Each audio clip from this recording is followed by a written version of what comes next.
जी अस्सलाम वालेकुम। आज लेक्चर हमारा है जी लेक्चर नंबर 9 मेरे भाई। ऐसी है सर जी। अच्छा भाई, कल हमने ना कुछ बातें पढ़ने की कोशिश की थी।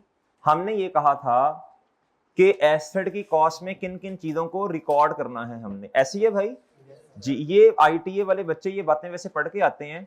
अच्छा, लेकिन उससे पहले हमने कुछ और बातें भी डिस्कस की थी। हमने कहा था जी सबसे पहले तो ये डिसाइड करें ना, क्या एसिड को किताबों में भैया कल नहीं आए थे, वजह है कहां चले गए थे? क्या खैरियत थी?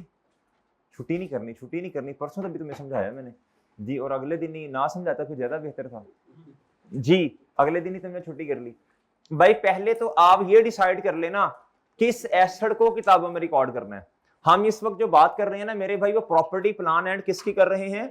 इक्विपमेंट। कल ये जाते जाते बातें हुई थी ये वाली, अगर आपको याद हो। मैं जरा रिवाइज करवा दूं। प्रॉपर्टी प्लान एंड इक्विपमेंट की बात कर रहे हैं। कहता ये है टेंजिबल आइटम्स। क्या है बच्चों? टेंजिबल आइटम्स का मतलब है that have physical existence. That have, एक होता है इनटेंजिबल, वो आपसे अर्ज की थी, वो हमारे सिलेबस में नहीं है, वो हमारे सिलेबस में मेरे भाई नहीं है। अच्छा जी, उसके बाद ना मेरे मासूम दोस्तों, हमने फिर कुछ बातें ये डिस्कस की। हमने कहा जी ये वो वाली चीजें हैं जो कि बिजनेस ने अपने इस्तेमाल के लिए रखी हुई हैं। सही है सर?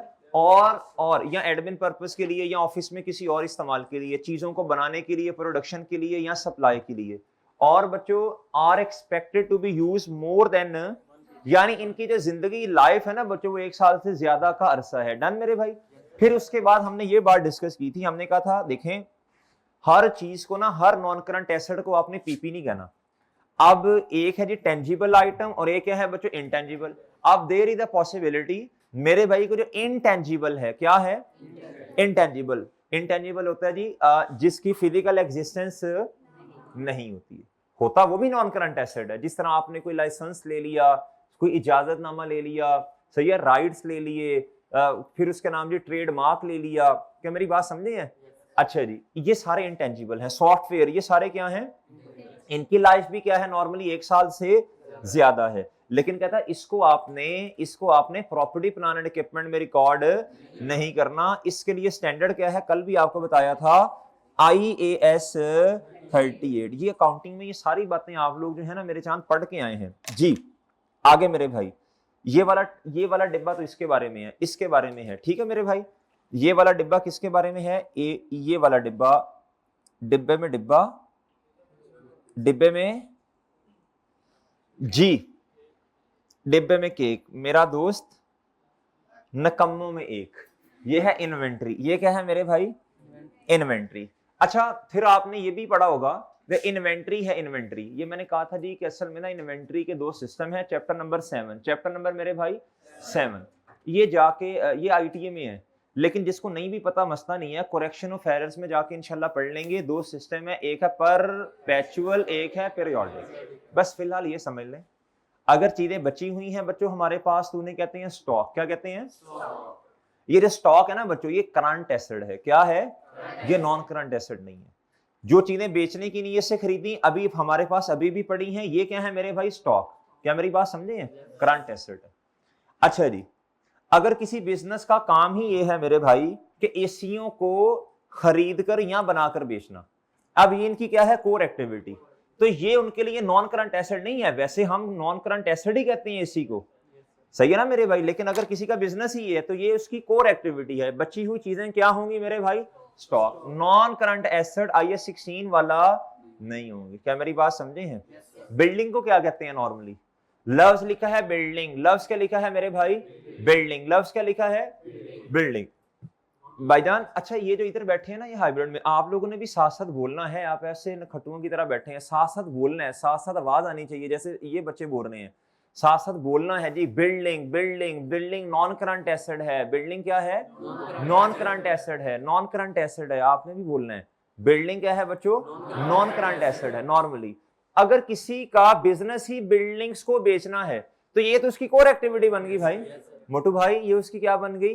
Core activity. ये उसकी कोर एक्टिविटी बन गई है। अब ये जो कोर एक्टिविटी है मेरे भाई, बहुत फोकस चाहिए। अब इसको है बिल्डिंग नॉन करंट एसेट, लेकिन अब क्या ये नॉन करंट एसेट है? अब ये क्या है? बोलो शाबाश। Stock, inventory. क्या मेरी बात समझे हैं? क्या मेरी बात समझे हैं बच्चों? अच्छा, ये वाली बात ना इधर लिखने की कोशिश की, ये वाली बात ना इधर लिखी हुई है। अच्छा एक बात बताएं, अगर किसी का काम ही प्लांट मशीनरी को बेचना, तो ये स्टॉक होगा? इन्ना लिल्लाहि व इन्ना इलैहि राजिऊन। मेरे भाई अगर किसी का काम ही प्लांट एंड मशीनरी एसीओ को बेचना, ये स्टॉक है। लेकिन जिस मशीन से इसको बनाया जा रहा है, उससे प्रोडक्शन कर रहे हैं, वो क्या होगी? ये बातें आपको बता दी थी आगे, ये इसमें इसमें लिखा हुआ है। अच्छा सर इसको रट्टा लगाना है? नहीं, किसने कहा रट्टा लगाना है? ये तो कॉन्सेप्ट्स हैं, बस एक दफा पढ़ ली, आगे दोबारा पढ़ने की इसको जरूरत, बस खत्म बच्चों, दोबारा नहीं जरूरत, ना पढ़ना है आपने, बस खत्म। अच्छा जी आगे, ये किताब में लिखा हुआ है ना, पेज नंबर किताब का बताइएगा। 115, बस ठीक है, वंस रीड कर लेना, ओके मेरे साथ कर लिया, बस खत्म हो गया। रिकग्निशन। अब आपको ये पता चला हमने IS 16 property plan and equipment को में किसको रिकॉर्ड करना है? टेंजिबल आइटम्स को, जो अपने इस्तेमाल में है या जिनकी लाइफ क्या है 1 साल से ज्यादा का अरसा। अब वो कहता है जी रिकग्निशन, क्या? अच्छा अब ये पहले हमने पता चला यार रिकॉर्ड करना किसको है। अब अगली बात है रिकग्निशन, कौन सी शर्तें पूरी होंगी तो रिकॉर्ड करना है? कहता जी अगर किसी भी आइटम की कॉस्ट क्या हो, रिलायबली मेजरेबल हो, और आपको पता हो उससे हमें फ्यूचर में क्या मिलेगा? इकोनॉमिक बेनिफिट मिलेगा। Economic, it is probable that future economic benefit will flow to the, फिर आप उसे क्या किताबों में करोगे? रिकॉर्ड। क्या मेरे भाई? रिकॉर्ड। किस अमाउंट पर? अभी इस पे गुफ्तगू शुरू नहीं की, किस अमाउंट पर मेरे भाई? कहता शुरू में आप जो आइटम्स है ना पीपी की, इसे किस पे रिकॉर्ड करते हो? Cost per. किस पे करते हो? भाई तुम रोजाना लेट आ रहे हो, रोजाना ही लेट आ रहे हो, भाई रोजाना ही लेट आ रहे हो जी। कॉस्ट क्या होती है बच्चों? ये लाइन काट देनी है आपने, इसे काट देना, ऐसे काट देना जी। मेरे भाई कॉस्ट क्या होती है? आपसे अर्ज की थी मेरे भाई, कॉस्ट सिर्फ ये नहीं होती कि आप दुकान पे गए, आपने चीज को खरीदा, आगे आपने कहा ये हमारी कॉस्ट है, ना ना ना ना ना। कॉस्ट क्या है मेरे भाई? इसमें बहुत सारी चीजें और भी ऐड होती हैं। आपने मेरे मासूम दोस्तों दुकान पे गए जी, चीज को लेके आने का खर्चा, उसके अलावा बच्चों आपने जी 500 एसी मंगवाए, कल भी एग्जांपल दी थी, ये ट्रक है जी, एक 500 एसी आ रहे हैं जी आपके लाहौर में, कराची से। कहां से? जी कराची से लाहौर में आ रहे हैं जी एसी, ट्रक में आ रहे हैं। उन 500 एसीओं को आपने लोड किया होगा, फिर जब लाहौर आ जाएंगे तो अनलोड करना पड़ेगा, या खुद ही उतर जाएंगे, या कहेंगे उतर जाएंगे जी? वो इंसान नहीं है बच्चों, एसी उनको उतारना पड़ेगा बच्चों, उसको लोडिंग अनलोडिंग का खर्चा होगा, ये एसेट की कॉस्ट में क्या करेंगे? ऐड करेंगे। ट्रांसपोर्टेशन चार्जेस एसेट की कॉस्ट में ऐड करेंगे मेरे भाई। इसके अलावा एसीओ को इंस्टॉल करना है ना आपने, इंस्टॉल करना है, ये इंस्टॉलेशन एंड असेंबली एक ही चीज के दो नाम है। इसको एसेट की कॉस्ट में क्या करेंगे? फिर मेरे भाई टेस्ट रन परफॉर्म करेंगे कि एसेट सही तरह चल भी रहा या नहीं, उसे एसेट की कॉस्ट में क्या करेंगे? ऐड करेंगे। टैक्सेस, ड्यूटीज अगर नॉन रिफंडेबल है एसेट की कॉस्ट में ऐड करेंगे, और अगर रिफंडेबल हैं, एडजस्टेबल हैं, फिर क्या करेंगे मेरे भाई? इग्नोर कर देंगे, जैसे आपको किया जा रहा है जी मेरे भाई। इसको क्या किया जाएगा? इग्नोर किया जाएगा, फिर एसेट की कॉस्ट में ऐड नहीं करेंगे। अगली बात सुन लीजिए मेरे भाई, अगर कोई ऐसा बंदा जो प्रोफेशनल है, क्या है? कोई इंजीनियर है, कोई एजेंट है, सही है भाई, उसने सर्विसेज दी हैं, क्या दी हैं जी? कोई लॉयर है, वकील है, मिसाल के तौर पे आपने ना जी प्रोडक्शन शुरू करनी है, उसके लिए प्लांट आ गया, लेकिन ना हर बंदा अपनी मर्जी से हर जगह पे प्रोडक्शन स्टार्ट नहीं कर सकता, पहले आपको गवर्नमेंट अथॉरिटी से इजाजत लेनी पड़ती है। क्या ये जगह जो है इस पे रेजिडेंशियल एरिया पे कमर्शियल थोड़ी प्रोडक्शन थोड़ी स्टार्ट होगी, कमर्शियल एरिया भी होती है। अब आप क्या करेंगे? अगर आपको क्या करना पड़ेगा? इजाजतनामा लेना पड़ेगा। क्या लेना पड़ेगा? अथॉरिटी से। उसके लिए आपको वकील साहब को क्या उनकी सर्विसेज लेनी पड़ेंगी, उनको आपको फी पे करनी पड़ेगी, उस फी को कहते हैं जी प्रोफेशनल फी। क्या कहते हैं मेरे भाई? अगर थ्रू एजेंट आपने डील की है किसी एसेट को खरीदने की, उस एजेंट को जो पैसे देने पड़ने हैं उसे क्या कहते हैं? प्रोफेशनल फी। क्या कहते हैं भाई?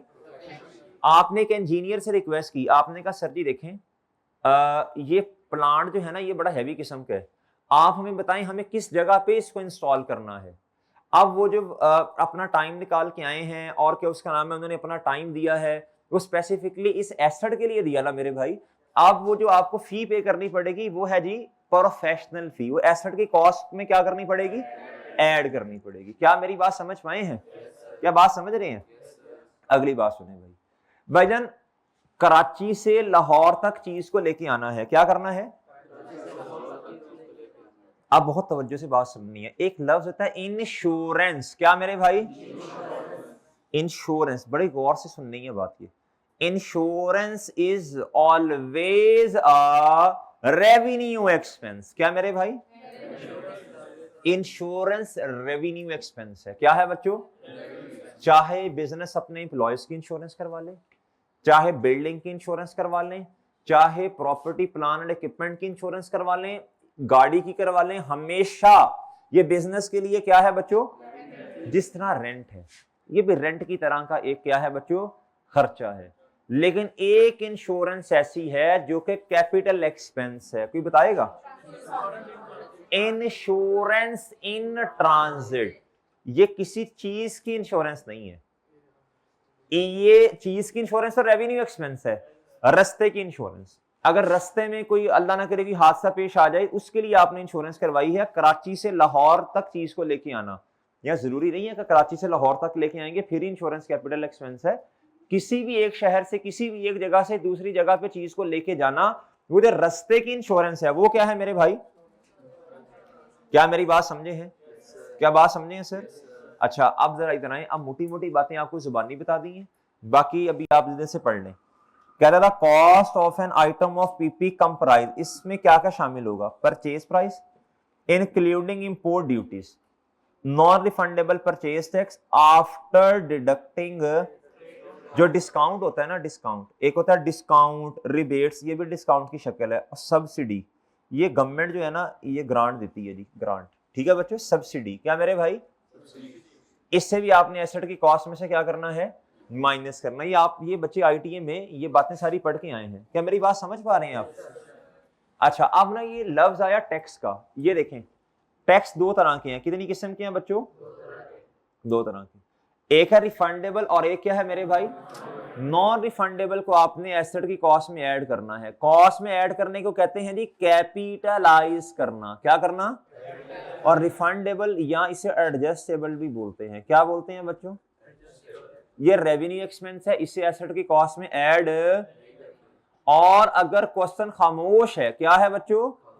कहता regarding the nature of tax, कहता जी नहीं बताया रिफंडेबल है या, आप इसे क्या एज्यूम करेंगे? तू समझा जी? इसकी ना मेरे भाई पिक ले लें आप, क्या ले लें मेरे भाई? पिक ले लें, पिक ले लें, शाबाश। इसकी तस्वीर ले लें भाई, चलो भी, चलो जल्दी करो भी, जल्दी करो, शाबाश। अहमद जल्दी कर भी, पिक ले लो, शाबाश, जल्दी करो जी। अनवर साहब पिक ले लें, जल्दी करें, शाबाश। पिक ले लो भाई, पिक ले लो, जल्दी करो, शाबाश। तस्वीर ले लो इसकी, मोटू भाई तस्वीर ले लें जल्दी से जी। इंश्योरेंस बच्चों पीरियड कॉस्ट है, क्या है जी? जिस तरह रेंट पीरियड कॉस्ट है, पीरियड कॉस्ट का मतलब है इसका ताल्लुक ना किसी खास पीरियड से है। किससे है जी? इसका ताल्लुक किससे है बच्चों? पीरियड से है किसी। जिस भी एक्सपेंस के साथ, याद रखना हमेशा, पीरियड मेंशन हो जाए, मंथली, एनुअली, बाय एनुअली, समाई एनुअली, वो हमेशा रेवेन्यू एक्सपेंस होता है, ठीक है जी? अच्छा जी, चलें जी, इधर मेरा ख्याल है जी आपने तस्वीर ले ली जी, ओके भाई। अच्छा आप इधर आए, इधर आए मेरे भाई, इधर आए। ए ए ए ए ए इसके बाद आई, कहता the directly attributable cost bringing the asset. ये बात कल भी आपको समझाई थी, दोबारा समझ लें। भाईजान कराची से एसेट आ रहा है, लाहौर में आके उसने जिस जगह पे लगना है, अगर सादा बात करूं तो इधर लेके आने तक और इंस्टॉल करना और टेस्ट रन तक जितना खर्चा होना है भाई, ये एसी है, मैनेजमेंट की चाहत क्या है? इस एसी को इंस्टॉल करके, बच्चों हवा है ना, ऐसी है बच्चों, कूलिंग हो, ऐसी है भाई। अब इधर तक का जो खर्चा है उसे क्या कहेंगे? Directly attributable cost. क्या है बच्चों? इसे कहते हैं मैनेजमेंट की इंटेंशन। क्या बच्चों? कि मैनेजमेंट जिस तरह जिस चीज को इस्तेमाल करना चाहती है, वैसे उस लेवल तक आने के लिए जो भी खर्चा होगा उसे एसेट की कॉस्ट में क्या कर देंगे, ऐड। कहता जी bringing the asset to the location and उस जगह और उस कंडीशन में जो जरूरी है, जो कि मैनेजमेंट की क्या है बच्चों, इस लफ्ज को हाईलाइट करके लिखने, मैनेजमेंट की चाहत। जी मेरे भाई कोई गलत नहीं है, जितना परेशान हो गई हो, ये वाली जो मैनेजमेंट की चाहत है कोई गलत बात नहीं है ये। इसको मेरे भाई, इसको भाईजान किताब ले ले, इधर बच्चे किताब ले लें, इधर किताब नहीं है बच्चों के पास, जिन्होंने आज ज्वाइन किया किताब ले लें बच्चों जी, R1 की बुक लें। कहता दीज डायरेक्टली एट्रीब्यूटेबल कॉस्ट में इंक्लूड, कहता इस अब डायरेक्टली एट्रीब्यूटेबल कॉस्ट में क्या क्या शामिल होगा, जरा फोकस चाहिए आप लोगों का मेरे भाई, फिर क्वेश्चन आपने सॉल्व करके देना है मुझे। कहता employ cost arising directly from installation और कंस्ट्रक्शन ऑफ द एसेट। ये तो आपको पता ना, इंस्टॉलेशन और बच्चों कंस्ट्रक्शन की कॉस्ट जो है ये क्या हो जाएगी, बोलो एसेट की कॉस्ट में ऐड होगी। क्या मेरी बात समझे आप? कहता कॉस्ट ऑफ साइट प्रिपरेशन। अब जरा सुनिएगा, हैवी किस्म का प्लांट क्या करना है, इंस्टॉल करना है मेरे भाई, उसके लिए आपको जगह को क्या करना पड़ेगा, तैयार करना पड़ेगा, साइट को प्रिपेयर करना पड़ेगा, उस पर जो खर्चा होगा उसे क्या बोलते हैं मेरे भाई, साइट प्रिपरेशन। मिसाल के तौर पे ये एसी आपको नजर आ रहे होंगे, लगाने के लिए ये नहीं होता एसी आया आपने ऐसे ताड़ करके चेप दिया, और बात समझे भाई, इसको भाई आपको इंस्टॉल करना पड़ेगा। क्या बात समझ, डी इंस्टॉल भी करना पड़ेगा। इंस्टॉलेशन कॉस्ट और डी इंस्टॉलेशन कॉस्ट दोनों ही एसेट की कॉस्ट में क्या होती हैं बच्चों, ऐड होती हैं यार। लेकिन जो डी इंस्टॉलेशन कॉस्ट है ये तो जब एसेट अपनी लाइफ पूरी कर लेगा 2, 4, 5 साल के बाद, आपने तब जाके एसेट को बेचते हैं ना, तो ये तो हमें कैसे पता, ये तो फ्यूचर की कॉस्ट है। क्या था, एस्टीमेट लगा लें आज उसका, क्या लगा लें, एस्टीमेट लगा लें उसका आज, क्या लगा लें मेरे भाई, एस्टीमेट लगा लें। क्या लगा लें भैया, एस्टीमेट लगा लें उसका, क्या लगा लें जी। फ्यूचर में फॉर एग्जांपल जी हमने हमारा ख्याल है जी 5,000 रुपया लगेगा इस एसेट को डी इंस्टॉल करने में, ये हमारा ख्याल है, क्या है, कहता इस ख्याल को एसेट की कॉस्ट में क्या कर दो, बोलो शाबाश, ऐड कर दें। क्या कर दें बच्चों, इस ख्याल को एसेट की कॉस्ट में क्या कर दो, ऐड कर दो, डन। लेकिन एक चीज का ख्याल करना है, वो जो फ्यूचर में 5,000 रुपया देना है, क्या आज का पैसा कल के पैसे के बराबर होगा, कहता उसकी आपको प्रेजेंट वैल्यू निकालनी पड़ेगी। वो प्रेजेंट वैल्यू निकालना हमारे सिलेबस में नहीं है बस। ओके मेरे भाई, आगे पढ़े। कहता जी initial delivery and handling cost, ये तो मैंने आपको पहले ही बता दिया। इंस्टॉलेशन असेंबली कॉस्ट पहले ही बता दिया। Testing cost to determine whether the asset सही तरह चल रहा है या नहीं। प्रोफेशनल फी, इधर लिखने जरा, प्रोफेशनल फी में 2-3 लफ्ज, लॉयर की फी, इंजीनियर की फी, कमीशन की फी।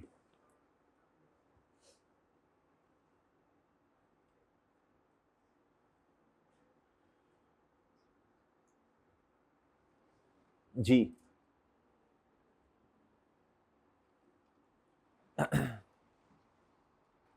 जी भाईजान,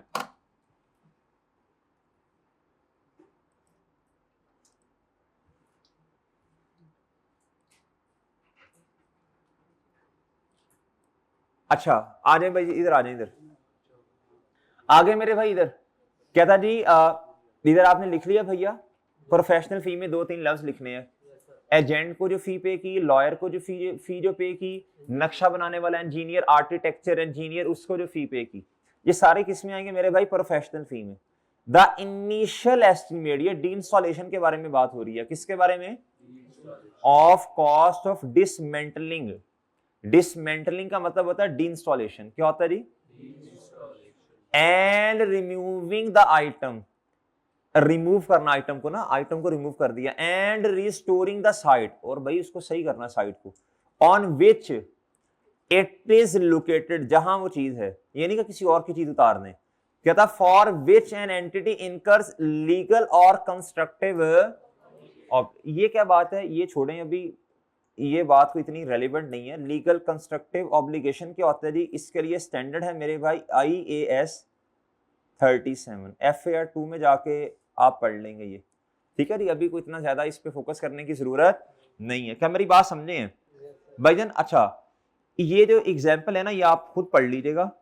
इसके अंदर उन्होंने लिखा जी कि लैंड एक्वायर करने के लिए, टाइटल हासिल करने के लिए जो आपने लीगल फी वगैरह पे की, साइट को प्रिपेयर किया, कहता जी वो जो पानी का निकास नहीं होता, ये लिखा हुआ ड्रेनिंग सर्वे, ड्रेनिंग का मतलब है पानी के निकास के लिए वो जो आपने हिम्मत कोशिश की, उसके लिए पैसे पे करने पड़े। कहता वो एसेट की कॉस्ट में क्या होगा? क्या मेरी बात समझे हैं? आगे हैं। अच्छा, एक और छोटी सी बात, कहता था cost of a self constructed asset, आपने एसेट को खुद बनाया, इसमें कौन कौन सी चीजें ऐड होंगी? आप वो जो आपने बिल्डिंग को बनाना है, किसको बनाना है मेरे भाई? आप बिल्डिंग, एक तो है जी बनी बनाई ले ली आपने, एक है जी खुद बनाना। खुद बताएं इसमें क्या क्या चीजें आएंगी, बोलो शाबाश भाई। सबने बोलना है, इधर वाले, इधर हाइब्रिड वालों ने भी बोलना है। ऐसे नकम्मों खटुओं की तरह बैठे हैं भाईजान, ऊंची ऊंची आवाज में बोलें, शाबाश, रोला डाल दें जी। बताएं बिल्डिंग के कॉस्ट में क्या क्या चीजें ऐड होंगी भाईजान?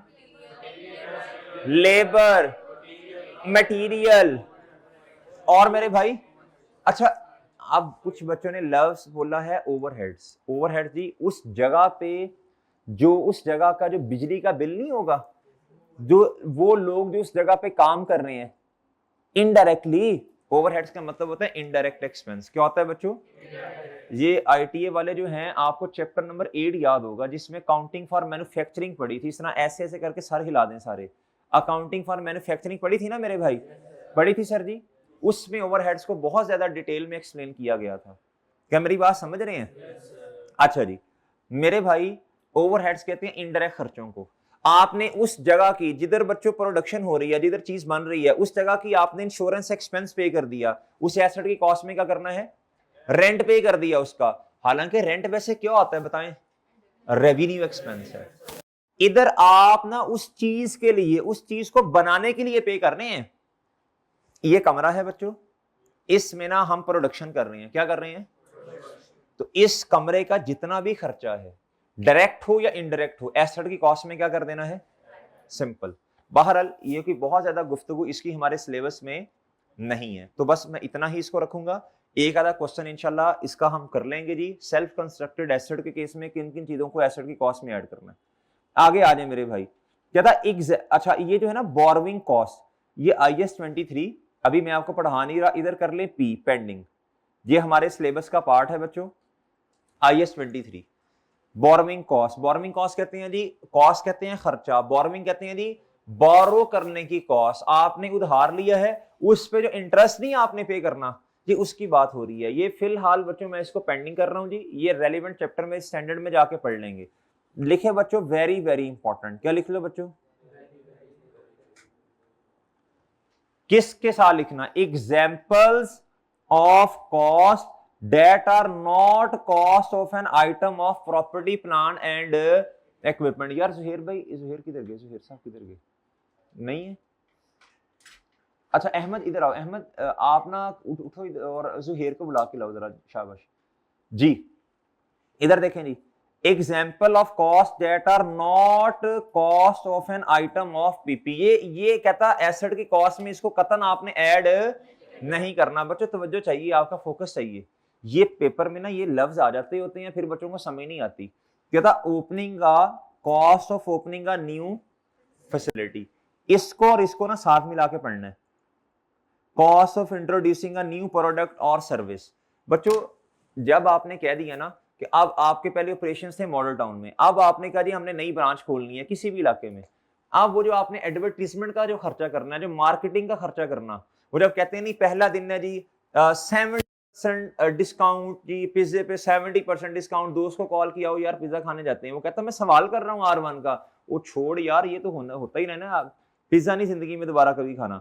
अच्छा जी मेरे भाई, ये जो खर्चे होते हैं ना, ओपनिंग का न्यू फैसिलिटी, कोई नई जगह पे चले गए, उस पे जो खर्चा होना है, जो मार्केटिंग एडवर्टीजमेंट, न्यू प्रोडक्ट आपने लॉन्च की, लॉन्च करने पे आपको पता नहीं वो कैंपेन्स चल रही होती हैं, और सही है बच्चों, वो जो आपने एडवर्टीजमेंट करनी है, बच्चों कहता है ये कभी भी एसेट की कॉस्ट में ऐड, क्या मेरी बात समझे हैं?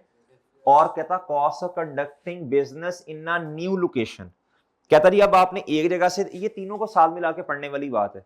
कहता जी आप नई जगह पे चले गए हैं, कहता जी और with the new class of customer. कहता जी मिसाल के तौर पे इस टाइम आप हैं जी इशरा में, किधर हैं बच्चों? अब आपने जी नई अपनी जो फैसिलिटी ओपन किया ना, नई जो ब्रांच ओपन की, वो आपने की है जी डीएचए में। कहा? New class of customer. अब बच्चों इधर आप कहते थे भाई बर्गर खाएंगे, उधर जाकर इट्स ए बर्गर, क्या? तो कहता अब देखे ना, अब आपको अपने स्टाफ को क्या करना पड़ेगा? ट्रेन करना पड़ेगा, मुंह टेढ़ा करके अंग्रेजी बोलनी पड़ेगी। कहता ये जो स्टाफ को आपने ट्रेन किया ना, कहता ये ट्रेनिंग कॉस्ट मेरे भाई एसेट की कॉस्ट में ऐड, कोई वजह बताएगा? एसेट की डेफिनेशन के अंदर इसका जवाब छुपा हुआ है। और ये मेरे मासूम दोस्तों कॉन्सेप्चुअल फ्रेमवर्क का एक हमारा टॉपिक है, उसके अंदर एक दफा ये सवाल आया भी था, ये पिछली टर्म में आया था। एसेट क्या होता है? Economic resource. आपने एम्प्लॉयज को ट्रेन किया, बिल्कुल रिसोर्स है आपका। क्या ये मैंने पहले भी एक दफा ये बात आपसे अर्ज की थी, ये वही बात है। ये बातें याद रखनी है, ये छोटी छोटी बातें ना पेपर में आ जाती हैं। ये कॉन्सेप्चुअल फ्रेमवर्क एक हमारा टॉपिक है, उसमें बच्चों वाली बातें में पूछ रहा होता है। उसने कहा जी एम्प्लॉय है, कहता जी इनको आप हैवी किस्म की सैलरी पे करते हैं, कहता बताएं जी ये एसेट है या नहीं? आपने कहना नहीं। भाईजान एम्प्लॉयज को सैलरी पे करना, उनको ट्रेन करना, बच्चों देखो है तो रिसोर्स एम्प्लॉयज आपका, लेकिन इस पर कंट्रोल नहीं है, ऑनरशिप नहीं है, लिहाजा इस वजह से इन पे जो खर्चा हो रहा है ये एसेट की कॉस्ट का पार्ट नहीं बनेगा, ये रेवेन्यू एक्सपेंस है। क्या मेरी बात समझे हैं? ये जितने भी एक्सपेंस हैं ये मेरे भाई क्या हैं? रेवेन्यू। अगली बात सुन ले मेरे भाई ध्यान से, admin and other general overhead cost, ये क्या है बच्चों? बोलो शाबाश। ये रेवेन्यू एक्सपेंस है। क्या है मेरे भाई? क्या मेरी बात समझे हैं? इसे एसेट की कॉस्ट में आपने कतन ऐड नहीं करना। समझे मेरे भाई बात? एक छोटा सा नोट लिख लें।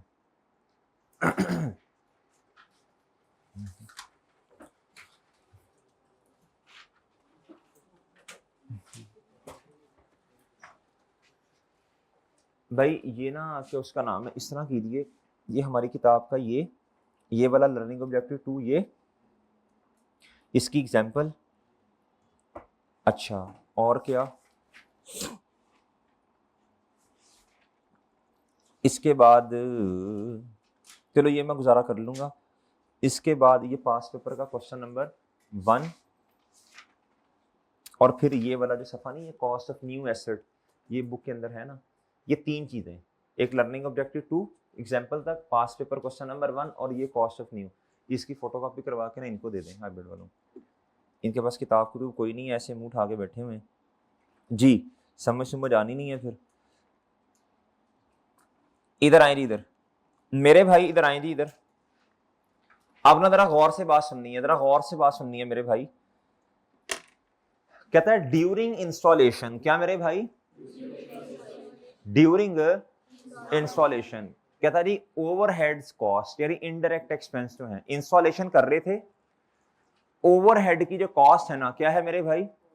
कहता 1 मिलियन से इंक्रीज हो गई है। कितने से इंक्रीज हुई है? आप मुझे बताएं बच्चों, क्या इस 1 मिलियन को आपने एसेट की कॉस्ट में ऐड करना है या नहीं? एसेट की कॉस्ट में ऐड नहीं होगा। लिख लें पॉइंट छोटा सा, ये पास पेपर में आया हुआ है। ये ना कुछ बच्चे ना वो क्या उसका नाम है जी कॉस्ट पढ़ रहे हैं, सही है जी, तो वो कहते हैं सर ये तो असल में इंक्रीमेंटल वो हो गया ना, इंक्रीमेंटल एक्सपेंस है ये, तो इसे एसेट की कॉस्ट में ऐड करना पड़ेगा। नहीं ये नहीं होना, उसने चीख के बेचारा कह रहे। एक है जी अकाउंटिंग, जो अकाउंटिंग के असूल है ना, इसको आपने बड़े ध्यान से समझना है। जिसके बारे में वो खुद बात कर दे उधर पंगा नहीं लेना आपने। क्या मेरी बात समझे हैं? लिखें ड्यूरिंग इंस्टॉलेशन, ड्यूरिंग इंस्टॉलेशन। भाई ये बात तो लिख सकते हो ना, ये बात तो लिख सकते हो अल्लाह के बंदो, माड़ा ये बात तो लिख सकता है यार। ये जो खान जिसने कैप ली होती थी ऊपर खान लिखा होता था, भाईजान ये बात तो लिख सकते हो ना, ये तो लिख सकते हो बात। During installation overheads has been increased, overheads has been मेरे भाई इंक्रीज्ड। ओवरहेड्स क्या हो गए हैं बच्चों? इंक्रीज हो गए हैं। क्या हो गए हैं? इंक्रीज हो गए हैं। बताओ बच्चों क्या इसे कैपिटल एक्सपेंस कहना है या नहीं? ये रेवेन्यू एक्सपेंस है। ये क्या है मेरे भाई? इधर देखो, इधर देखो, इसके बारे में ना इधर उसने बड़ी खुल के बात कर दी। क्या था? Admin and other general overheads को आपने एसेट की कॉस्ट में ऐड नहीं कर रहा। क्या बात समझे हो भाई? और बात समझे हो? अच्छा हाँ अगर ये हो, बात सुनिएगा, कहता जी एक जी क्या उसका नाम है, आपके पास एम्प्लॉय है, क्या है बच्चों, उसको ना आप ना 200 रुपया देते हैं, क्या देते हैं जी, मैं मिसाल दे रहा हूं, उसे पर डे कितना देते हैं जी, 200। उसकी उसकी सैलरी फिक्स है, क्या है बच्चों, फिक्स सैलरी है, क्या है बच्चों, कहता उसने उस दिन ना 2 घंटे एसेट को इंस्टॉल करने पर भी काम कर लिया। तो मुझे बताएं क्या उस 200 घंटे में उस एसेट को कोई कॉस्ट एलोकेट करनी है आपने, नहीं करनी भाई, वो क्या है, फिक्स सैलरी है, क्या है बच्चों, एडमिन, क्या बच्चों, एडमिन कॉस्ट है, क्या है बच्चों, हाँ 200 रुपया तो उसको देना ही देना है, क्या करना है, लेकिन आपने कहा चूंकि इस एसेट को मैंने किसी और बंदे से बाहर से भी इंस्टॉल करवाना था, क्या करना था, तो ये पैसे 50 रुपए तुम ले लो ये। अब मुझे बताएं ये 200 से अलावा है, इजाफी है, क्या है बच्चों, क्या मेरी बात समझे, इसको क्या करना पड़ेगा, ये इंस्टॉलेशन कॉस्ट में जाके 50 रुपए ऐड होंगे, क्या मेरी बात समझ पाए हैं आप, क्या बात समझे हैं बच्चों, ठीक है मेरे भाई। अच्छा अब इधर आए, अभी इंशाल्लाह हम क्वेश्चन करते हैं ना, तो आपको ये बातें ज्यादा अच्छी समझ आ जाएंगी। अगली बात पढ़िएगा जरा, अगली बात पढ़िएगा, इधर आना बच्चों,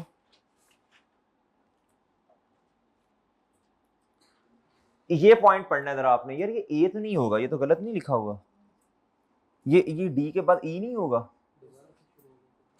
है एक लाइन लिखी है इधर, मैंने नहीं लिखी हुई, देयरफॉर, ठीक है,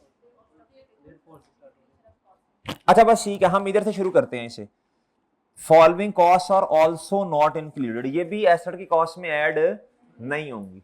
अब जरा गौर से सुन लीजिएगा, पहले मैं ये सी वाला पॉइंट पढ़ने लगा हूं, कॉस्ट ऑफ रीलोकेटिंग, क्या मेरे भाई, या रीऑर्गेनाइजिंग एंटिटीज ऑपरेशंस। अब इसका मतलब क्या होता है, अब सुनिएगा बात मेरे भाई, इस जगह पे ना, इस रूम में हमारे एंटिटी का क्या है, ऑपरेशंस है, क्या है बच्चों, यानी जिधर चीज बन रही है, या जिधर हमने चीजों को रखा हुआ है, हमने कहा नहीं इस कमरे से उठा के चीजों को इधर रख देते हैं, ठीक है भैया।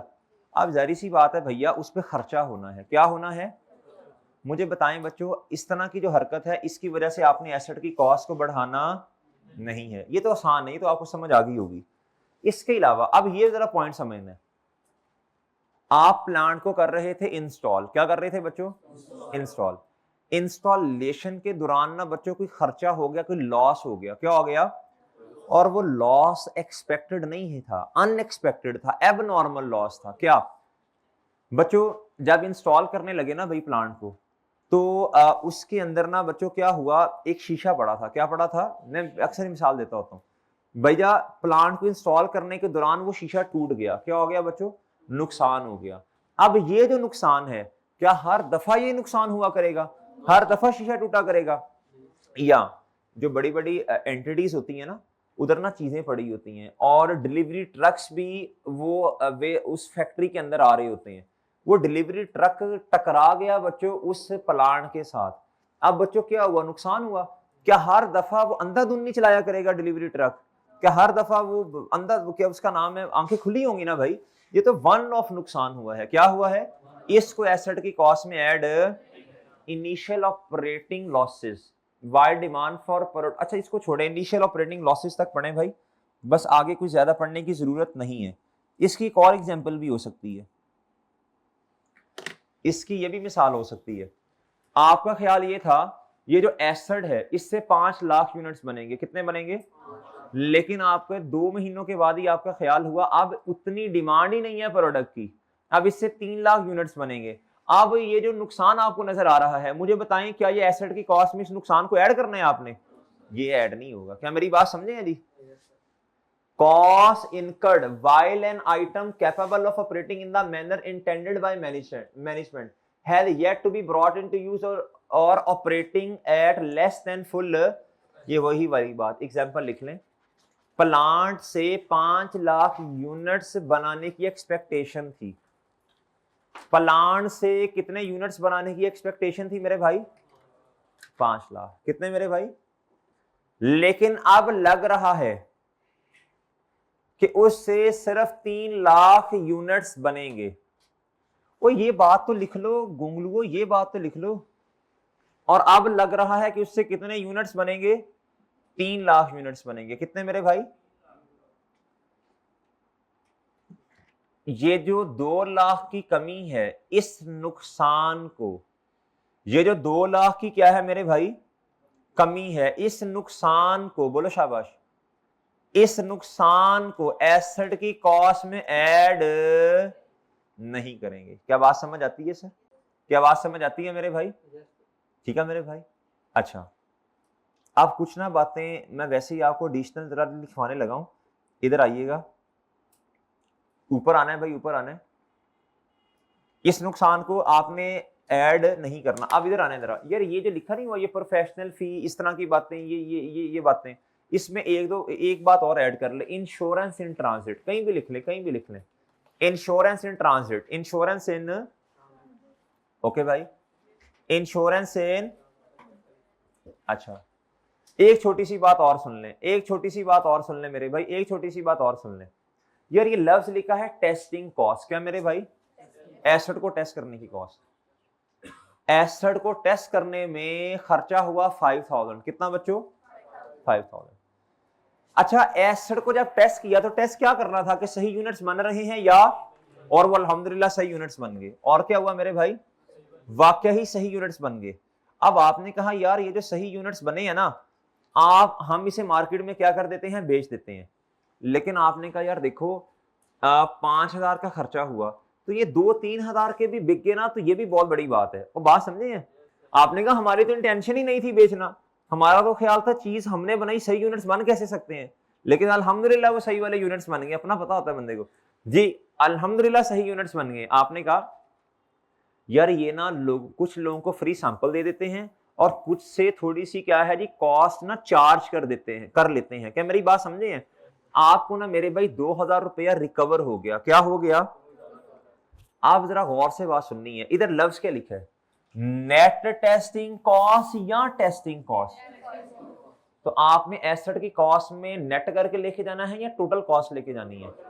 देखो लफ्जों को लफ्ज मार देते हैं वो, बस आगे नहीं सुनाना मैंने, आप खराब हो जाएंगे फिर जी। टेस्टिंग, देखो लफ्जों को ना बहुत गौर से पढ़ना है। क्या करना है? गौर से। टेस्टिंग कॉस्ट, इधर लफ्ज नेट का नहीं लिखा, पेपर में सवाल आ जाएगा, वो कहेगा जी कि 5000 रुपया हमने, हमारा टेस्टिंग का खर्चा है, वाइल हमने इन यूनिट्स को, जो सही वाले यूनिट्स हैं, जो गुड यूनिट्स हैं, इनको बेचकर, कहता जो हमारा हमें पैसे आए ना सेल प्रोसीड्स, वो कितनी है? कह रहा वो 2000 है। आप मुझे बताएं, आप नेट 3000 इधर लेके जाएंगे या 5000? जी सही है मेरे भाई जी। एक नुक्ते ने महरम से मुजरिम बना दिया, हम दुआ देते रहे वो दगा पढ़ते रहे, एक नुक्ते ने महरम से मुजरिम बना दिया। जी मेरे भाई इधर देखें, इधर भैया, इधर ना अब मिसाल लिख लें, इसके आगे एग्जाम्पल नोट कर लें, एग्जाम्पल नोट कर लें भाई, एग्जाम्पल नोट कर लें जी। लिखें एसेट, सॉरी, हाँ जी, क्या लास्ट वाला क्वेश्चन कौन सा था? पास्ट पेपर क्वेश्चन नंबर 1,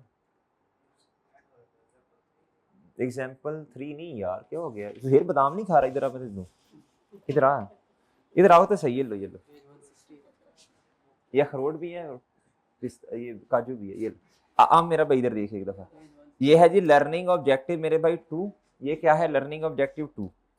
ये एग्जाम्पल है भाई साथ, और ये है जी आगे पास पेपर क्वेश्चन नंबर 1। और वो जो नहीं है फेयरवेल एसेट की, जब एक्सचेंज वाला सिनेरियो होता है, एसेट की कॉस्ट में, नई एसेट की कॉस्ट में किन किन चीज़ों को लेना है, वो 3 सिनेरियोज हैं, वो कॉपी करवाने हैं। ठीक है, ठीक है ना?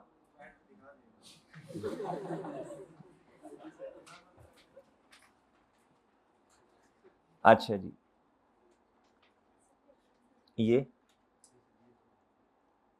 ये तो ये पास पेपर वाला क्वेश्चन 1,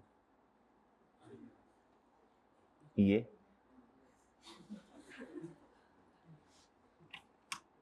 जी, चलें जी।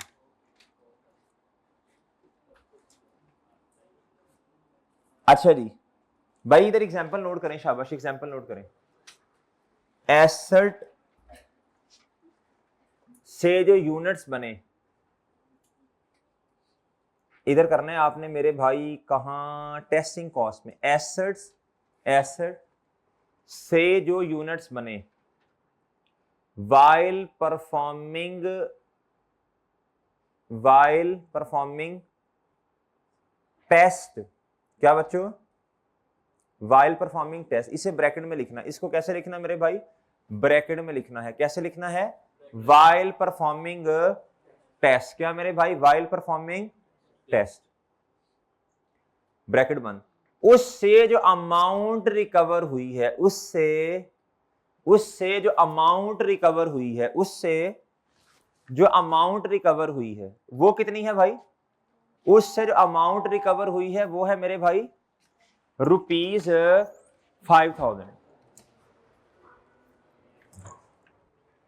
उससे जो अमाउंट रिकवर, यार तुम लोग लिख नहीं रहे, अल्लाह के बंदो तुम नहीं लिख रहे, तुम क्यों नहीं लिख रहे, तुम क्यों नहीं लिख रहे बच्चों, आप नहीं लिख रहे, आप मेहमान आए हैं इधर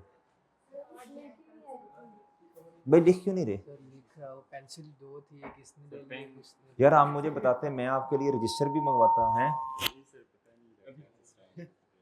नहीं तो क्या उसका नाम है, कोई बॉल पेन भी आपके लिए मंगवाते हैं, कोई रजिस्टर नहीं है पास, कोई पेंसिल नहीं है, कोई कैलकुलेटर नहीं है, क्या तालियां मार रही हैं हमने क्लास में हैं मोटू भाई, अल्लाह के बंदो, यार अल्लाह के नाम पे 2 सफ़े दो इसको, अल्लाह के नाम पे 2-3 सफ़े दो भाई को, कोई रजिस्टर है, अल्लाह के नाम पे पेन भी दे दे, फिर वापस कर देना।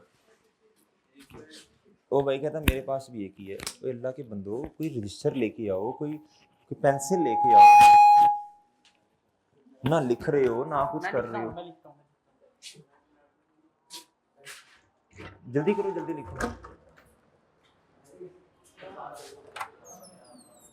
एसेट की कहाँ तक थे भाई, वो है ₹5000। हाँ, यूनिट्स को बनाकर जो सेल करके,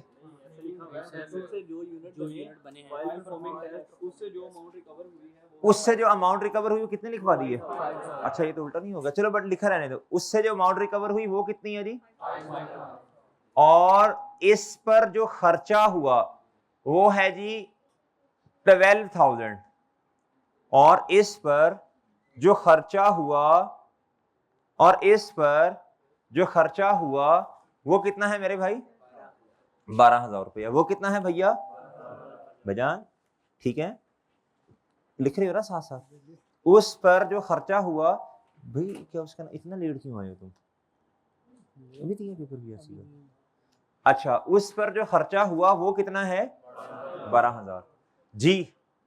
मुझे बताएं बच्चों, एसेट की कॉस्ट में कितना ऐड करेंगे, कैपिटलाइज कितना करेंगे जी, लिख लें आगे, 12,000 कैपिटलाइज होंगे, कैपिटलाइज का मतलब है एसेट की कॉस्ट में ऐड करना। और बताएं आगे मेरे भाई, ये 5,000 का क्या करें, 5,000 इनकम में जाएगा, याद रखना जी, नहीं अदर इनकम में, अच्छा इसके बारे में ना स्टैंडर्ड खामोश है, स्टैंडर्ड नहीं बताया अदर इनकम में जाएगा या फिर क्या उसका नाम मेरी सेल में जाएगा, मेरा अपना जाती ख्याल है ये सेल में जाना चाहिए, क्यों, क्योंकि आपकी जो कोर एक्टिविटी है वही वाला काम की है ना, तो मेरा ख्याल है जी ये सेल में ही जाएगा, स्टैंडर्ड खामोश है लेकिन हम खामोश नहीं है जी। एग्जांपल ये है जी, एसेट को जो आपने जो एसेट से यूनिट्स बनाए हैं उनको बेचकर कितनी रिकवरी की, 5,000 की, और उस पर खर्चा कितना हुआ था, कैपिटलाइज कितना होगा 12,000, और इनकम में कितना जाएगा 5, नेट नहीं करना। आज से पहले ना भाई, चुप चुप ओए गुड्डू, आज से पहले ना तकरीबन कोई 3-4 अटेम्प्ट्स पहले ये ट्रीटमेंट डिफरेंट होता था, वो कहते थे नेट कर दें, क्या कर दें, अब स्टैंडर्ड चेंज हो गया है, क्या हो गया, चेंजिंग आ गई है, क्या आ गई है बच्चों, अपडेट आई है, क्या आई है बच्चों, नेट करने की इजाजत नहीं है, डन भाई। अच्छा एक तो लफ्ज और ऐड कर लें, ऑक्ट्रॉय चार्जेस, ये लफ्ज लिखा हुआ है, किधर गया भाई, ये रे, अच्छा ये ना अब तो खैर ऐसा नहीं होता, पुराने वक्तों में होता ये था कि चीजें ना एक कंट्री से दूसरी कंट्री में ना समुद्र के तहत आती होती थी। सही है बच्चों, वो बहरी जहाज और वो पुरानी बातें। अब तो खैर ऐसा नहीं है, लेकिन आपको पता होना चाहिए ये भी एक किस्म का ट्रांसपोर्टेशन एक्सपेंस है ना, एसेट की कॉस्ट में ऐड होगा। समुद्री सफर का खर्चा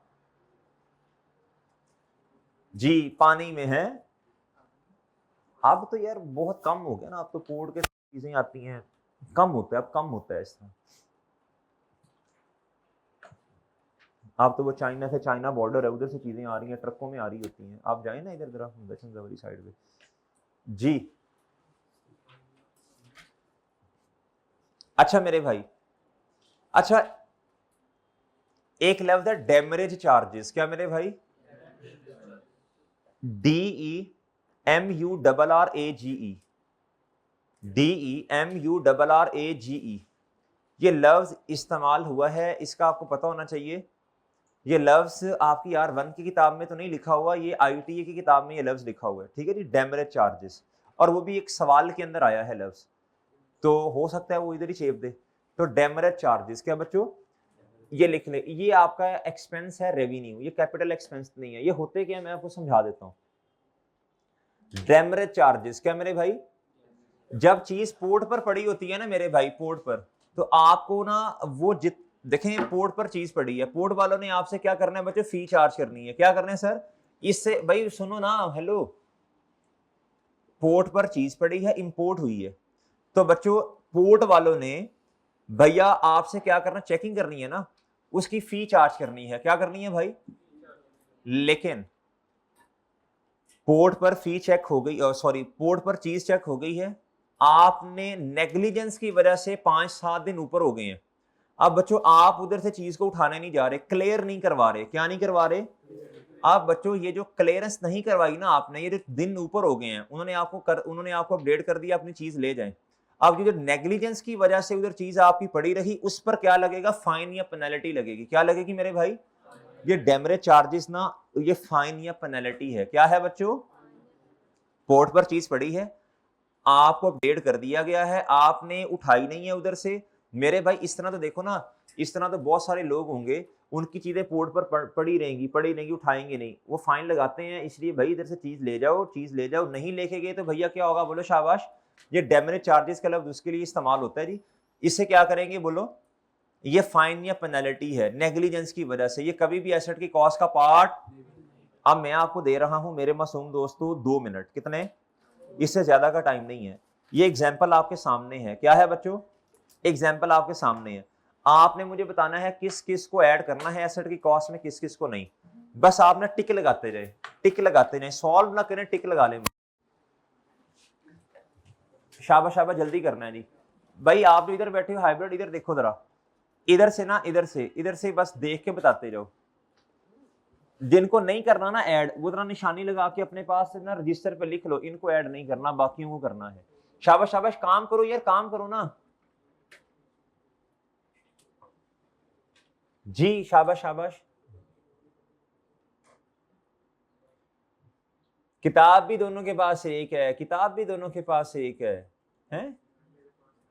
किधर है, घर पड़ी है क्या? हाँ होमवर्क, हाँ हाँ आए तो तुम हो नहीं, होमवर्क तुमने क्या करना है भाई, नाइस जॉब, अच्छा था ये, बढ़िया जी बच्चों। भाईजान ये आ गए हैं, हैंडआउट्स आ गए हैं आपके पास, हैंडआउट आपके पास आ गए हैं, इनको रख लें और जल्दी जल्दी सॉल्व करें। अनवर को 2 दे दो भाई, 2 दे दो इसको, जल्दी जल्दी जल्दी जल्दी जल्दी सॉल्व करें बच्चों, जल्दी सॉल्व करें, शाबाश। 1-2 मिनट है, ज्यादा टाइम नहीं है आपके पास। भाईजान मुहतरम, ये एंड पे बैठे हैं भाई, हो गया? अच्छा बच्चों,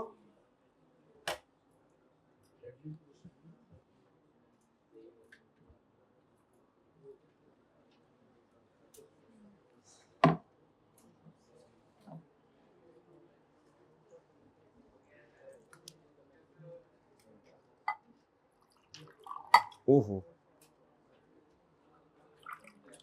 1 मिनट और ले लें जी, 1 मिनट और ले लें, शाबाश, जल्दी कर लें, जल्दी जवाब बता दें। बिस्मिल्लाह। ऑनलाइन वालों आप भी सॉल्व करें, आपका भी पेपर है जी माशाल्लाह, आपने ही पर्चा देना है।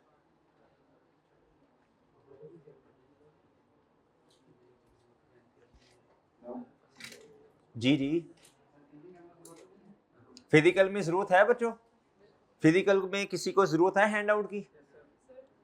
कितने बच्चे हैं जी जिनके पास नहीं है? 1 2 3 4, ये बॉयज पढ़े लिखे हैं सारे? 5 6, किताब नहीं है भाई आपके पास? 6 7 और जी वजन ले आए, 7 8 ले आए जी। चलें चलें चलें, जल्दी करें, शाबाश जल्दी करें जी।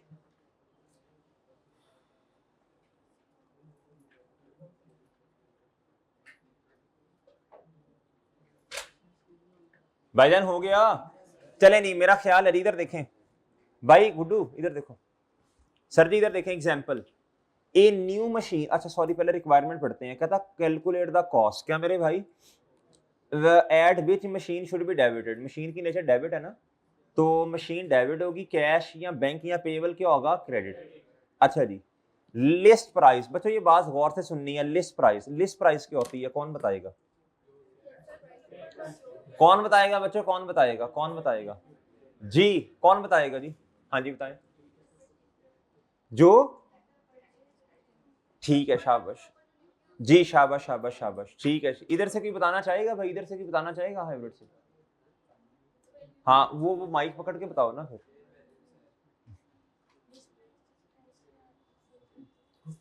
यार रहने दो, यार रहने दो, भाई 1.5 घंटा लगा दिया तुमने। अच्छा चलो इधर देखो, लिस्ट प्राइस है मेरे भाई 8 लाख, कितनी है? 8 लाख। भाईजान ये लिस्ट प्राइस कहते हैं वो कीमत जो चीज के ऊपर ना कोट नहीं की होती हमने, कोट मेंशन होती है। अच्छा वो जब आप कहते हैं ना सर जी ये इतनी महंगी हो गई है, वो दुकानदार कहता है ना पाइन कर लेने कोई नहीं, वो कर लेते हैं सर, कर आप पसंद तो करें, चीज पसंद तो करें, आपके लिए इतने की थोड़ी है, वो सब कोई ऐसे कह रहा होता है। बंदा कहता है पाइन देखें मेरी बड़ी वाकफियत है। अच्छा जी इधर जी, वो साथ वाला कहता है यार तुझे 10% डिस्काउंट दिए, मुझे 15% मिला है, फिर बंदा शर्मिंदा होता है जी। 8 लाख ये बच्चों डिस्काउंट है, इस पर 10%। डिस्काउंट को क्या करना है मेरे भाई, आपने माइनस करें। तो मेरा ख्याल है जी अक्लमंद बच्चा पता क्या करेगा, वो डायरेक्ट ही इस तरह कर लेगा, वो कहेगा जी, वो कहेगा जी 8 लाख को क्या कर लेगा जी, 90% करें, ठीक है जी, ठीक है। अगर ऐसे नहीं करना तो आप इसको पूरा लिखें, ये जी लिस्ट प्राइस इतनी बच्चों, लिस्ट प्राइस इतनी, लेस क्या करें ट्रेड डिस्काउंट 10%, आपके पास फिर भी 720 ही आएगा। आगे जी, अब मेरे साथ साथ रहने एक एक करके मुझे बताते जाना। यार ये पीछे ये ना, ये क्लास में इन्वॉल्व नहीं हो रहे आप लोग, आप इन्वॉल्व नहीं है क्लास में, इस तरह नहीं मजा आता यार, इस तरह। इधर देखें शाबाश, इंपोर्ट ड्यूटी को क्या करना है, ऐड करना है, ऐड करना है बच्चों, आप भी बताएं जी, आप भी बताएं, ऐड करना है, शाबाश ऐड कर दिया। कैलकुलेटर पकड़ लेना अपने पास यार, 7,20,000 था प्लस 2,000 कितना हो गया? कॉस्ट ऑफ साइट प्रिपरेशन क्या करना है बच्चों, ऐड करना है। आर्किटेक्चर फी बच्चों, ये प्रोफेशनल फी है ना यार, साथ लिख भी लो ना। अच्छा जो मैं चीजें लिख रहा हूं आपने भी साथ साथ लिखनी है, ऐड करना है भाई। मेरे non refundable taxes, income tax adjustable या रिफंड, ऐड कर दें, लेस कर दें। हाँ ये बड़ी अहम बात है, ये सुन लें आप जरा भाईजान, ये बच्चे कुछ ना जज्बाती हो जाते, कहते सर जी ये नहीं होना, इसको लेस कर दें। भाई लेस क्यों करें, क्या इग्नोर करें? लेस तब करते हैं जब एक चीज के अंदर ना, एक चीज की कॉस्ट आपके पास है और वो गलती से आ गई है। आज तो आप खुद नहीं कर रही हो ना, जब चीज को, भाई नहीं सुन रहे, जब चीज की कॉस्ट को या किसी भी चीज को आप खुद कंप्यूट कर रहे हैं ना, तो आपने लेनी ही कौन सी चीजें हैं, सही वाली।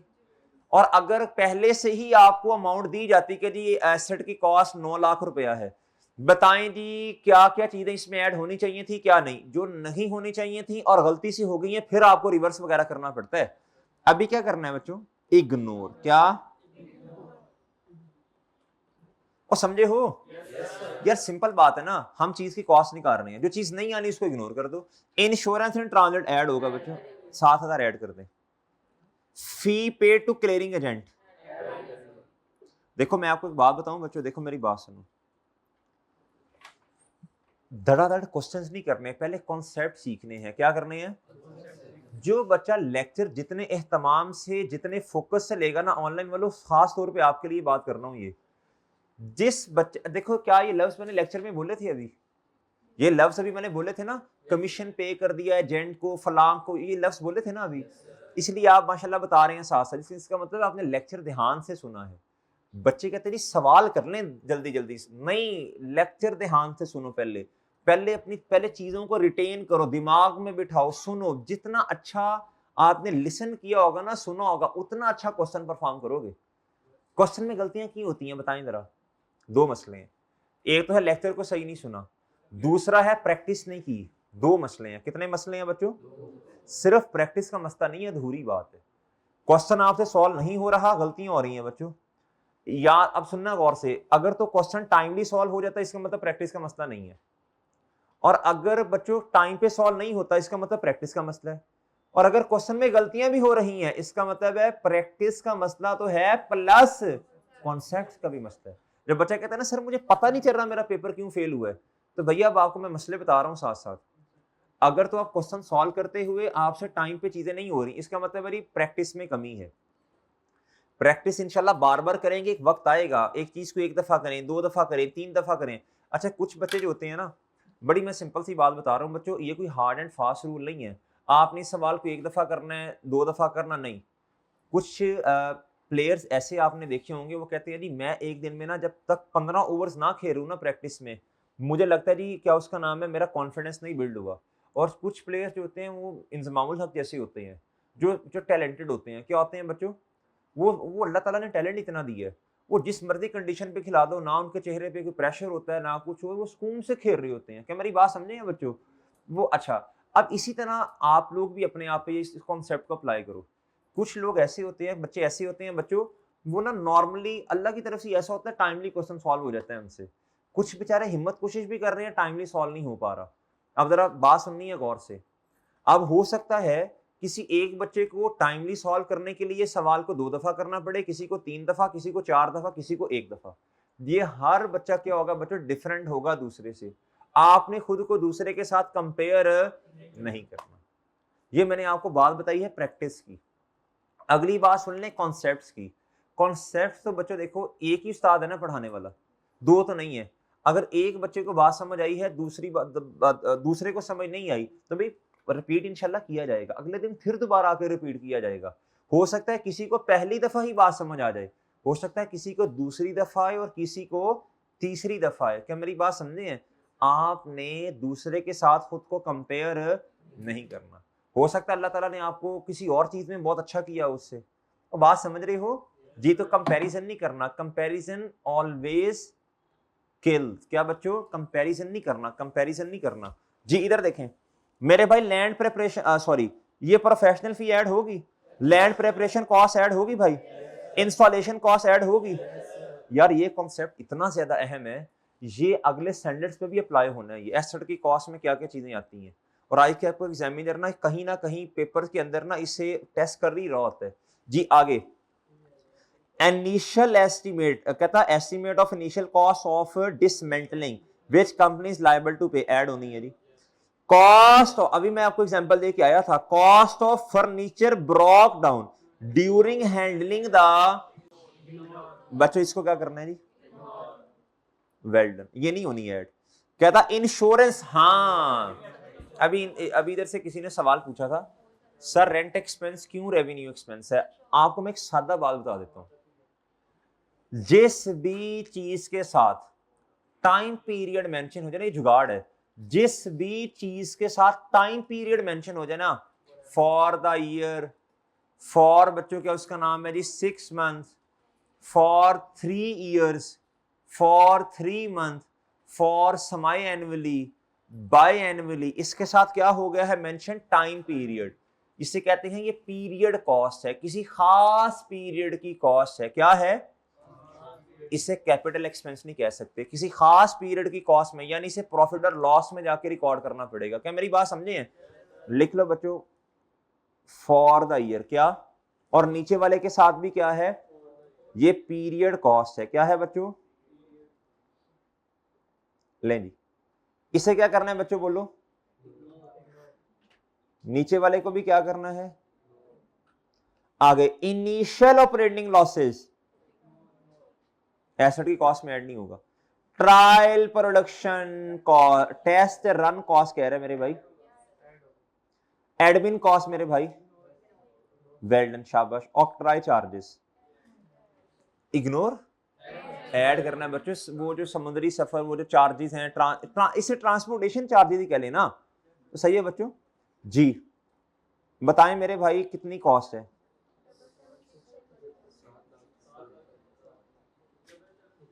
कितनी? 7,00,000, ये सही है।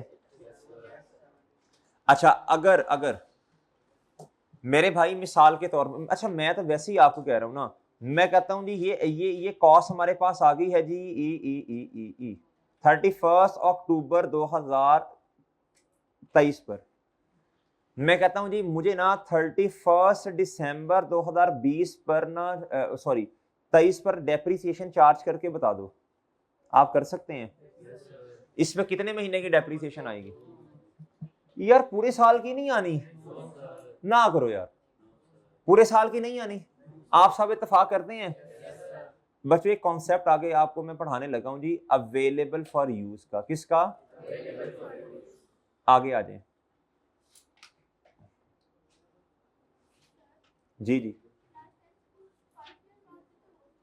क्या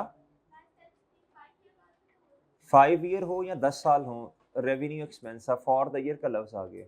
रेवेन्यू एक्सपेंस सिंपल रूल आपको बता दिया ना, पीरियड कॉस्ट है ये। 1,00,000 रुपया लाइसेंस फी, कितने सालों की? ये तो 1 साल का कितना बना, तो ये पीरियड कॉस्ट हुई ना, ये प्रॉफिट और लॉस में जाएगी। डेप्रिसिएशन एक्सपेंस क्या है बच्चों? कैपिटल एक्सपेंस क्या होता है जी? कैपिटल एक्सपेंस एक एसेट, उसकी लाइफ 5 साल है। एक एसेट आज आपने खरीदा, 5 साल उसकी लाइफ है। आपने शुरू में से कहा नॉन करंट, थोड़ा थोड़ा करके किधर लेके जा रहे हैं आप? एक्सपेंसेस में। उसको कहते हैं क्या, कौन से वाला एक्सपेंस? ये 1 साल की बेस पे तोड़ा ना, फॉर द ईयर। तो ये कौन से वाला, ये कौन से वाला एक्सपेंस है बच्चों? ये रेवेन्यू एक्सपेंस बना। क्या मेरी बात समझे हैं? क्या बात समझ गए हैं? अच्छा जी, अब आप इधर आए मेरे भाई, अब ना जरा फोकस से बात सुनने वाली है। ये लफ्ज इधर लिखा हुआ जी, कमेंसमेंट का मतलब आगाज। क्या बच्चों? ये किताब में सफा नंबर देख ले कहां लिखा हुआ है, ये किताब में सफा नंबर देख ले जी, कहां लिखा हुआ है आगाज। जी जी, पार्ट बनाते बनाते। अच्छा बच्चे, आपके ना 1-2 सवालों से ना मुझे अंदाजा ये हुआ है, इधर सुनिएगा बच्चों, इधर देखें। आपके मुझे सवालों से 1-2 सवालों से अंदाजा ये हुआ है आपको उधर रेवेन्यू एक्सपेंस और कैपिटल एक्सपेंस में थोड़ा सा इशू है। लैब में जाइएगा, ऊपर जाके ना कंपैक्ट बैच होगा ITA का, ठीक है जी, उसमें या नॉर्मल जो बैच है उसमें ना लेक्चर अब आपको देखना पड़ेगा कौन सा है। मैं चैप्टर नंबर बता देता हूँ, चैप्टर नंबर 3। कौन सा चैप्टर जी? Chapter number 3। जाके आधे पौने घंटे का लेक्चर है, वो देख लीजिएगा, ठीक है जी। 15-20 मिनट का होगा मैक्सिमम। ये कंफ्यूजन दूर करते जाए साथ साथ, ठीक है जी। आपको इंशाल्लाह दोबारा मसला नहीं होगा कैपिटल एक्सपेंस क्या होता है, रेवेन्यू क्या होता है। अच्छा देखो बच्चों, गाइड करना हमारा काम है, काम करना आपका काम है। मेरी बात समझे हैं जी? हम आपको गाइड कर सकते हैं, आपके सवालों से अंदाजा हो सकता है जी कि इस जगह पे आपका मसला है। अब उससे कूप अप कैसे करना है, कवर कैसे करना है, वो आपकी जिम्मेदारी होगी। मेरी बात समझे हैं जी? अच्छा कहता जी डेप्रीसी, अच्छा आगाज होता है जी कमेंसमेंट, और मेरे भाई सीजेशन क्या होता है? रोक देना ना, खत्म कर देना। ऑफ क्या? ऑफ क्या? डेप्रीसिएशन। डेप्रीसिएशन का आगाज कब होगा और बच्चों सीजेशन कब होगी? क्या होगी मेरे भाई? रोकना कब है? अच्छा रोकना तो बहुत आसान है, इधर सुने भाई, आपने डेप्रीसिएशन कब चार्ज करना रोक देनी है? जब एसेट की लाइफ पूरी हो गई, या आपने एसेट को क्या कर दिया, डिस्पोज कर दिया, हमारे पास एसेट ही नहीं है। रोकने में कोई मसला नहीं है। आगाज कब होगा, इसमें टेक्निकलिटीज है, जरा गौर से सुन लेनी है। मैं समझाता हूं अभी। कहता है depreciation of an asset begins when it is available for, ये आईटीए में बड़ी डिटेल में बातें आपको पढ़ाई हैं, आपको ऑलरेडी पता है जी। कहता अच्छा अब ये बात सुननी है जरा, अवेलेबल फॉर यूज का मतलब क्या है? अवेलेबल फॉर यूज का मतलब है ये एसी है, हम दुकान पे गए, हमने एसी खरीद लिया, ओके मेरे भाई। अब क्या एसी काबिल इस्तेमाल हालत में है? नहीं मेरे भाई नहीं, काबिल इस्तेमाल हालत में कैसे है? वो जिस लोडर में आपने एसी को रखा, क्या आपने क्या कहा उधर खुद लेटे, क्या हवाएं आ रही हैं? अभी नहीं, इंस्टॉल करेंगे तो हवाएं आएंगी मेरे भाई। अच्छा आउटडोर होता है बच्चों इस एसी का, वो जब तक इंस्टॉल नहीं होगा गर्म हवा बाहर, ठंडी हवा अंदर, ओके मेरे भाई जी। अगर उल्टा करना है तो कंप्रेसर अंदर लगवाएं, ये बाहर कर दें, वो आउटडोर अंदर लगवा लें, ये बाहर, ठंडी हवा बाहर, गर्म वाली अंदर। अच्छा when it is available for use का मतलब क्या है जी? काबिल इस्तेमाल हालत में एसिड का आना। लिख लें बच्चों, लिखा करो, चीजों को लिखा करो। काबिल इस्तेमाल हालत में एसिड का आना जी। बच्चों मैं आपसे एक सवाल पूछ लूं फिर? अच्छा अगर आप ना साथ साथ फोकस करेंगे ना इंशाल्लाह, तो टेक्निकलिटी जितनी भी सवाल में हो पकड़ लेंगे आई कैप को। और अगर लेक्चर नहीं सुना ना, 1000 सवाल कर ले, टेक्निकलिटी नहीं पकड़ी जाएगी। अब जरा सवाल सुनना, काबिल इस्तेमाल हालत में एसिड कब आएगा? मेरे सवाल सुन लेना पहले। ए ऑप्शन जब एसिड आपने खरीद लिया, दूसरा ऑप्शन जब आपके पास आ गया, जिस जगह पे आना था आ गया, तीसरा ऑप्शन आपने इंस्टॉल कर लिया, चौथा ऑप्शन मेरे भाई आपने टेस्ट रन भी परफॉर्म कर लिया। आपने टेस्ट रन भी, अच्छा टेस्ट रन क्यों परफॉर्म करते हैं? कभी कभी अपनी मर्जी से वॉलंटरी बेसिस पे, कभी कभी आपको ना अथॉरिटीज कहती हैं भाई पहले टेस्ट रन परफॉर्म करो, ऐसा ना हो कि ये एनवायरनमेंट को पोल्यूट कर दे, ये वाला जो आपका एसेट है, इससे जब प्रोडक्शन हो बेड़ा गर्क ना कर दे, धुआं ना निकले, सही है बच्चों, एनवायरनमेंट को पोल्यूट ना कर दे कहीं। आपने सोशल रिस्पॉन्सिबिलिटी पढ़ी है, कॉर्पोरेट सोशल रिस्पॉन्सिबिलिटी, आपने I2B में पढ़ी होगी ये, और सही है मेरे भाई, कार्बन फुटप्रिंट, इस तरह की बातें आपने पढ़ी होंगी शायद, अब याद ही खैर आपको कोई नहीं है। बहरहाल इधर देखें बच्चों, अब टेस्ट रन कर लिया, अब एसिड काबिल इस्तेमाल हालत में कब आया? जब आपने टेस्ट रन कर लिया। लेकिन अगर क्वेश्चन में टेस्ट रन का लफ्ज नहीं है, फिर कब होगा? जब इंस्टॉल कर लिया। अगर इंस्टॉल का लफ्ज भी नहीं है, फिर मजबूरन जब आपने खरीदा। क्या मेरी बात समझ रहे हैं? सिनेरियोस पे फोकस कर रहे हैं ना आप? आगे बढ़े। कहता when it is in the location and condition necessary, ये बात देखें जरा, ये पढ़ाई थी आपको कहीं, जो मैनेजमेंट की चाहत है, जिस तरह उसको इस्तेमाल करना चाह रहे हैं, उस हालत में एसिड को लेके आने के लिए, यानी काबिल इस्तेमाल हालत में लेके आने के लिए मेरे भाई, जब वो काबिल इस्तेमाल हालत में आ गया है, अब मेरे भाई बोलो, अब एसिड क्या है? Available for. अब आपको कैसे खपाएगा वो एग्जामिनर, कैसे खपाएगा वो? कभी तो कह देगा जी हमने एडवांस में पेमेंट कर दी है, आपको तारीख दे देगा जी कि हमने पेमेंट की 1 जनवरी 2024 में, एसिड आया जी 1 फेब पे, हमने जी इंस्टॉलेशन और ट्रायल रन कर लिया जी 1 मार्च में। अब 3-3 4-4 तरीके हैं सवाल में, कंफ्यूज नहीं होना, पक्के रहना है आपने। बताओ क्या आपने पेमेंट को नहीं देखना, अभी अमाउंट पे नहीं की उसको भी नहीं देखना, आपने किसको देखना है? काबिल इस्तेमाल हालत को। ये पढ़े जरा, एसिड को डेप्रिशिएट करना, ये ना सिर्फ इस स्टैंडर्ड के लिए चीजें जरूरी हैं, ये जितने बड़े सवाल हैं सारों में ये कॉन्सेप्ट आप अक्सर देखेंगे, बार बार आएगा, बार बार आएगा, बहुत इंपॉर्टेंट है ये। कहता जी ना सिर्फ इस स्टैंडर्ड में, अगले स्टैंडर्ड्स में भी इसकी गुफ्तगू होगी। कहता जी गुफ्तगू नहीं होगी मतलब उसूल पढ़ा दिया, इस्तेमाल होगा। एसिड को डेप्रिशिएट करना उस दिन से ऑनवर्ड शुरू करना है जब एसिड काबिल इस्तेमाल हालत में आ जाए। पेएबल एक बात, पेएबल का मतलब अभी एसेट आ गया, आपने पैसे पे नहीं किए। अमाउंट पेड इन एडवांस दूसरी बात, यानी अमाउंट आपने पहले ही पे कर दी है, कैश क्रेडिट और प्री पेमेंट डेबिट। ये देखो 1 जनवरी पे आपने पेमेंट कर दी, pre payment advance to supplier debit cash. Plant कब आ रहा है? 1 महीने बाद। प्लान डेबिट प्री पेमेंट, ये एडवांस, ये आपका एसेट होता है। ये आपने, ये एसेट अब आपका क्या हो जाएगा? कम हो जाएगा। डन मेरे भाई? कहता जी और पेबल का मतलब क्या होता है? प्लांट डेबिट, पेबल क्रेडिट, और जब पैसे देते हैं तो पेबल डेबिट और कैश क्रेडिट। डन मेरे भाई? डन। अच्छा ये नोट तो नहीं करना किसी ने? करना है? अच्छा 2 मिनट दो, फिर इकट्ठा इस तरह या तो नोट कर लेना, पिक्चर ले लेना, घर जाके कर लोगे। चलो खिंच फोटो बाद इच, अभी एक मिनट रुक जाओ।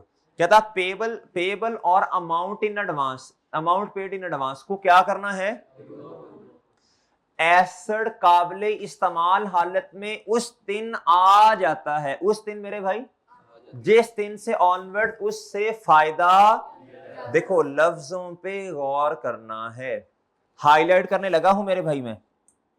एक लफ्ज है जी फायदा लिया जा सकता है और एक लफ्ज है फायदा लेना शुरू किया है। दोनों लफ्जों में क्या है, फर्क है।